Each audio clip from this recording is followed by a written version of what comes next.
কেমন জানি লাগতেছে, মানে এক পর্যায়ে নিষেধে পানি পড়তে গেছে আমার। তখন সে আমাকে বলতেছে তোমার প্রচুর প্রচুর এইটা আছে তাই না, এই জন্য তোমার পানি পড়তেছে। আমার ফ্যামিলি থেকে বিয়ে ঠিক করে, তো বিয়ে ঠিক করার পর বিয়ে শাদী হয়। বিয়ে শাদী হওয়ার পর উঠায় নিয়ে যাওয়ার পর বাড়িতে নিয়ে যাওয়ার পর বাসর করে সবাই তো বাড়িতে মানে ধুমধাম যে মেয়ে বিয়ে দিছে, ওরাও সবাই অপেক্ষায় ছেলে বিয়ে করছে। এই শ্বশুর বাড়ি যাওয়ার পর অনেক মানুষ রাত প্রায় 1টা পর্যন্ত এরকম চলে। এই আসে ও আসে, আমাকে দেখতে আসে, নতুন বউ আসছে দেখে আসি। তো আমার জামাইরা তো হইতেছে না, কেন যে এত মানুষ দেখতে আসে, ঘুমানোর সময়টাও দিতেছে না। সে আমার পাশে বসে থেকে খালি গুনগুন গুনগুন করতেছে যে দেখো আজকে একটা বাসর রাত, কই না একটু রিল্যাক্সে ঘুমামো, আর মানুষ খালি একটু পর পরে দেখতে হয়, এটাকে মাইয়া মানুষ কোনো দেখা নাই কে, এমন করে কথা কইতেছে আমার সাথে। তখন আমি বললাম দেখো নতুন বউ যেহেতু দেখতে আসবে, আর তুমি এই প্রথম বিয়ে করতেছো, তুমি তার কখনো বিয়ে করো নাই, দেখতে আসবে না। বিয়ে মানে হচ্ছে এটা সারা জীবনের জন্য একটা অনুষ্ঠান, এরপর আর অনুষ্ঠানটা হয় না। তখন বলতেছে যে আচ্ছা ঠিক আছে দেখি কয়টা পর্যন্ত লোকজন আহে, আর কখন আমরা ঘুমাই। এরকম মানে সে এমন ভাবে কথাটা বলতেছে মনে হয় আজকে সারাইতে লোক দেখতে আসবে আমাকে। তখন আমি বললাম চিন্তা করে না, লোক আসলো কয়টা পর্যন্ত, 2টা-3টা পর্যন্ত, তারপর তো ঘুমাইতে পারবো। লোক আইতেছে, এদিকে যেতেছে ওদিকে যেতেছে, এরকম করতে করতে প্রায় 2:30 বাজে রাত। তখন আম্মু বলতেছে মানে শাশুড়ি বলতেছে যে বৌমা এখন ঘুমায় যাও, আর লোক সারা রাতি থাকবে বাড়িতে, বিয়ে বাড়ি যেহেতু সারা রাতি থাকবে, তোমরা ঘুমায় যাও, দরজা লাগাই দাও, ঘুমায় যাও, আর যদি সজাগ থাকো একজনের পর একজন দেখতে আসবে। তখন আম্মুর কথা শুনে আমি শুয়ে বসছি। শোয়ার পর আশেপাশে লোকজন ভর্তি, আমাদের পাশের রুমেও কিন্তু অনেক লোক আছে। যখন করবার নয় তখনই খালি দরজা ডক করে, যখন করবার নয় দরজা ডক করে। 3বারের সময় যখন দরজা ডক করতে তখন যা তো এখন ঘুমামুখ, ডিস্টার্ব করিস না। কেন জানি নক করছে, তখন সে বিরক্ত হয়ে গেছে, মানে বারবার সে তার যন্ত্রটা খারাপ হইতেছে, মানে এমন ভাবে খারাপ হয়ে রয়েছে সে পারতেছে না, বারবার এখানে লোকজন ডিস্টার্ব করতেছে। তখন আর দরজা খুলেই নেই। তখন সে আমার কাপড় চোপড় খুললো, আমাকে বলতেছে যে শোনো মানুষ কিন্তু বিয়ের আগে মানে যেদিন বিয়ে হয় 2-3 দিন আগে কিন্তু বাল কাটে, সব জায়গায় কিন্তু বালগুলা কাটে, তুমি কি কাটছো? আমি আপনি দেখাই নেন আমি কাটছি কিনা কাটছি, আপনি কাটছেন কিনা সেটা দেখেন যায়। সে বলতেছে আমাকে বইলা দিচ্ছে আমার এক বন্ধুর জন্য কাটছি, দেখো আমার কিন্তু ফ্রেশ, কোনো জায়গায় কোনো রুম টুম নাই। তখন আমি লজ্জা পেতেছি, সে এরকম কথা বলতেছে আমি লজ্জা পেতেছি। তো এরকম কথা বলতে এক পর্যায়ে লজ্জা ভেঙে যায়। তখন সে আমাকে বলতেছে আমাকে একটা কিস করো। করবো, বললো করো। তখন আমি আবার গালে কিস করলাম, সে আমাকে বললো এটা কোনো কিস হইলো, মনে হলো যে বাচ্চা চাওয়ালের গায়ে কিস দিছো, আমি কি বাচ্চা নাকি, আমার পরে কিস করো, লিপ কিস করো। আমি কই এটা তো আমি পারি না। তখন সেই জোর করে মাথাটা নিয়ে মুখের লেগে মুখ লাগাই লিপ কিস করতেছে। তো আমার যেহেতু জীবনে প্রথম, কেমন জানি লাগতেছে, মানে এক পর্যায়ে নিচেদের পানি পড়তে গেছে আমার।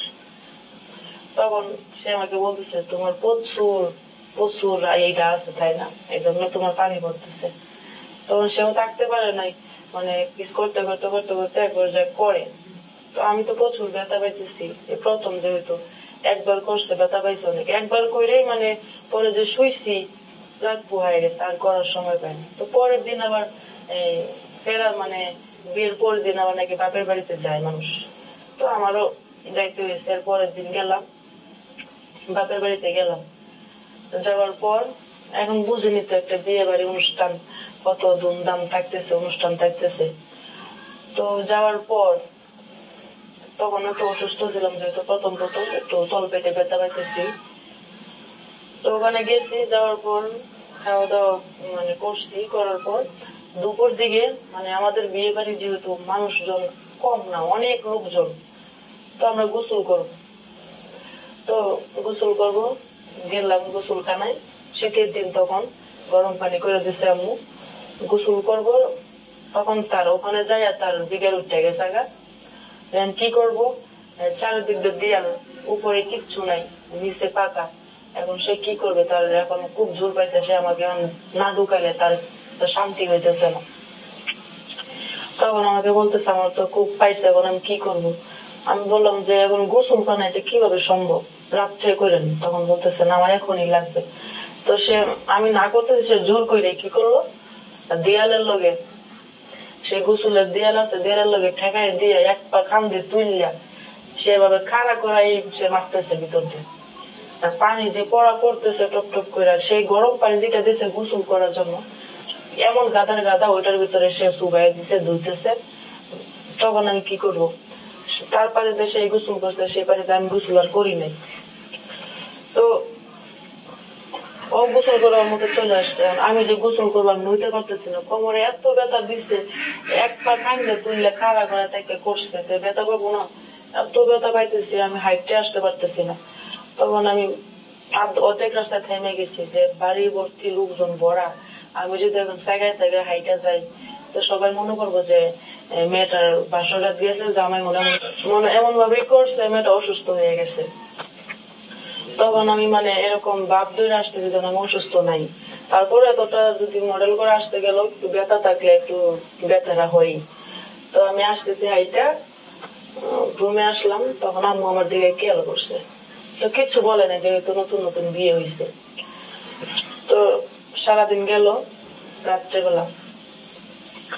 রাত্রেবেলা সে আমার মনে হচ্ছে যে আবারও জম আসতেছে, রাতটা হইতেছে আর মনে হইতেছে জম আসছে আমার। রাত্রেবেলা জানি কি করে, আমি চিন্তা করতেছি আগে থেকে যে আজকে রাতে জানি কোন স্টাইলে করে আল্লাহ জানে। তখন যখন রাত হয়েছে, খাওয়া দাওয়া হয়েছে, এমনিতে আদর করে অনেক, আমাকে খাওয়া দাওয়া দেয়, কোনো অযত্ন করে না, কিন্তু ওইটার দিক দিয়ে তার একটু অন্যরকম।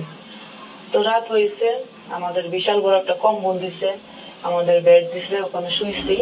শোয়ার পর শোয়ার সাথে সাথে মানে সে লোকজন, যে বাড়ি ভর্তি লোকজন মানতেছে না, সে কি করলো, খাটের নিচে দাঁড়াইয়া আমাকে উপরে রেখে বালিশের নিচে বালিশ দিয়া মানে করতেছে, আর এত জোরে শব্দ হইতেছে, ট্যাপ ট্যাপ শব্দ হইতেছে, মানুষ পাশে থেকে শুনতেছে যে এত জোরে শব্দ হইতেছে, শুনতেছে না যেহেতু রুমের ভেতরে মানে এত জোরে জোরে শব্দ করতেছে, বাইরে থেকে তো অবশ্যই শোনা যায়।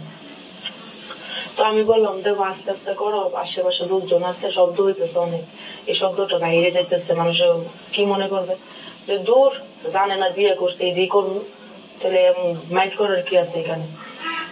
তো একবার করছে, করার পর আরেকবার ওইরকম এমন ভাবে এক টেলা দেয় উপর করে শুয়ে খাটের মধ্যে, এক টেলা দিলে খাট যায়, দেয় লাগে ঠাসকায়, তারপর করে উড়ে যায়।